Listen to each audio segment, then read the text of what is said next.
Okay, example number 3 on graphing rational equations. First step, like always, if we can factor, we should do so. So we'll factor top, factor bottom, and that's what we will end up getting after you factor the 3 out on top. And what I like to notice right away is that nothing cancels. So that means I'm definitely not going to have any holes whatsoever. That's just kind of the way I like to begin looking at a problem, because then I can look at what the domain of this equation is, which is when the denominator equals 0, which happens at 3 and negative 3. So make sure we put them in order. Negative 3 comes first. We want everything except for negative 3 and positive 3. So there you have your domain. And I'll even go right now. The domain deals with the holes and the vertical asymptotes. Well, we've already said there are no holes. That means each of those domain restrictions then must be a vertical asymptote instead. Next part on there is finding X and Y-intercepts. X-intercept is when the Y value is equal to 0. The Y-intercept is when the X value equals to 0. So for the whole function to equal 0, that means that my numerator equals 0, which happens at 2 places this time, at negative 2 and also at positive 1. Be careful. You also should technically set that 3 out front equal to 0, but 3 never equals 0. So that part doesn't tell you anything. The y-intercept means that the x value is equal to 0. There should never be more than one y-intercept. Plug in 0 either into the red factored equation, or I like using the original equation because all those values become 0. You get negative 6 over negative 9, which becomes a positive 2 over 3. All that's left now is the horizontal or slant asymptote, and let's see what happens when we do the long division. So the long division, put the top on the inside, 3x squared plus 3x minus 6, and the x squared minus 9 on the outside. Cannot do synthetic for this one. X squared times what gives you x cubed? That's just a number 3. Multiply your way down, you get 3x squared, and 3 times negative 9 is negative 27. Make sure you're careful on where the values line up in their columns. Those cancel out. 3x minus nothing is 3x, and negative 6 minus negative 27 becomes positive 21. So that becomes your remainder. So we put that up top. Not 2x, 3x.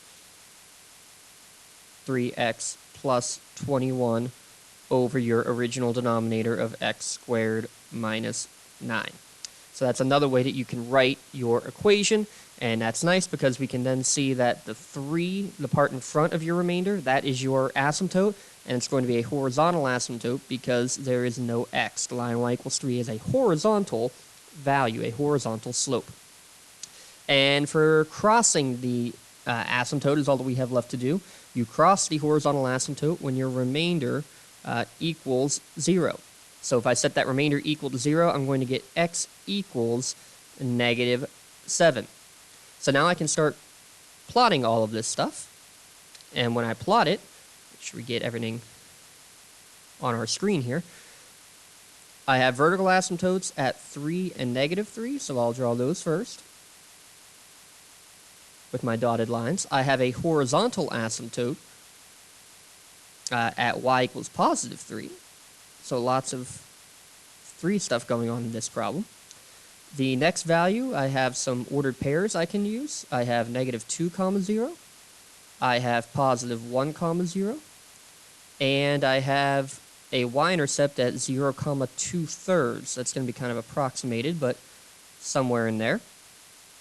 And the only other point that I have is where I cross my horizontal asymptote. So I crossed at x equals negative 7.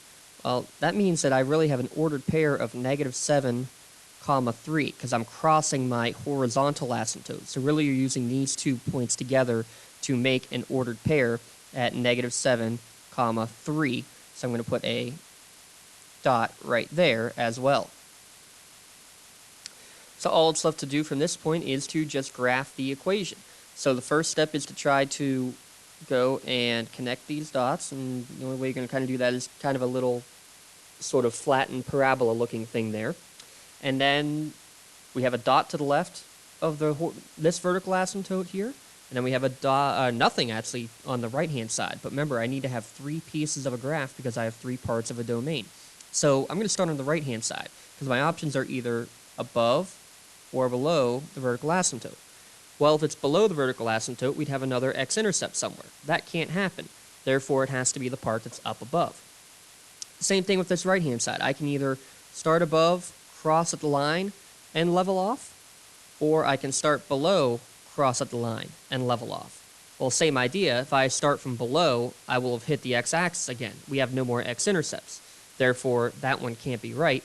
So make sure we're still going through this point here at negative 7, 3, starting from up above, hitting and going through the horizontal asymptote, and then leveling off as a result. So there's what your graph should look like. And just for fun, if you put it on a graphing calculator, this is what it ends up looking like right there. And I will plot even what our horizontal asymptote is so that you can see that real quick. And you can see that you get really close to it on the right-hand side, but you never actually touch it. And on the left-hand side, you can actually cross right at x equals 7 is where it looks like it hits and goes through ever so slightly your horizontal asymptote. And your graphing calculator will even graph, not supposed to, but it technically will graph those vertical asymptotes for you. You don't graph them. You keep them as dashed lines like we have it here. But that's just kind of a way you can see technologically how everything kind of all looks the same.